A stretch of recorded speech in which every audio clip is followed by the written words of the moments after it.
नमस्कार, मी तालुका कृषी अधिकारी अलिबाग तन्मय भगत। आज आपल्या इथं पांडुरंग पाटील शेतकरी ज्यांना कृषी यांत्रिकरण योजनेद्वारे कृषी विभागाच्या योजनेतून ट्रॅक्टरचा लाभ मिळालेला आहे, त्यांना 1.25 लाख रुपये सबसिडी मंजूर झालेली आहे। त्याबद्दल ते त्यांचा अनुभव व्यक्त करते।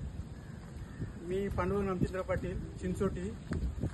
मला तालुका अलिबाग तालुका कृषी अधिकारी किंवा कृषी कार्यालयामधून सबसिडी झाल्या, मला ट्रॅक्टर लागल्याची मला बातमी लागली, सबसिडी आल्याची।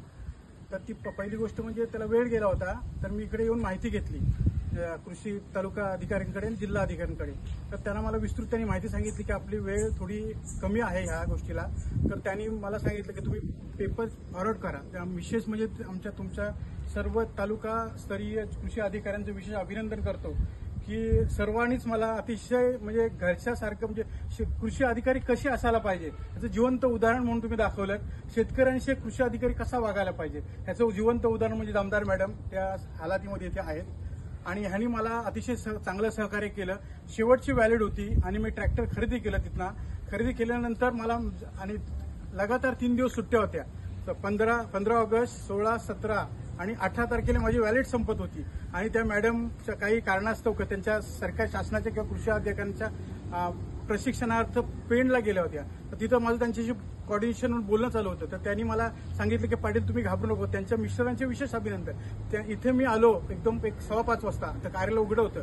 कार्यालय उघडं असल्यानंतर तिथं मला मॅडमनी मला सांगितलं की माझे मिस्टर तिथे हजर आहेत, त्यांना हे सांगा की हे सगळं त्यांनी जे पाठवले होते पेपर, ते चुकीचे पेपर पाठवले होते ट्रॅक्टर संदर्भातले।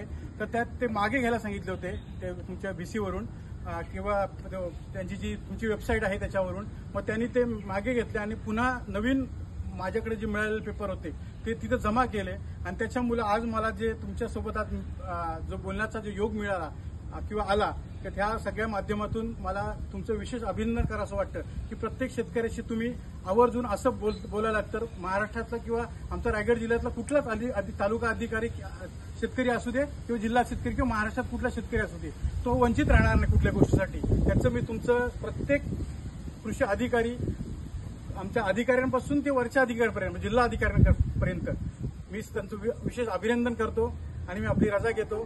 जय हिंद, जय महाराष्ट्र।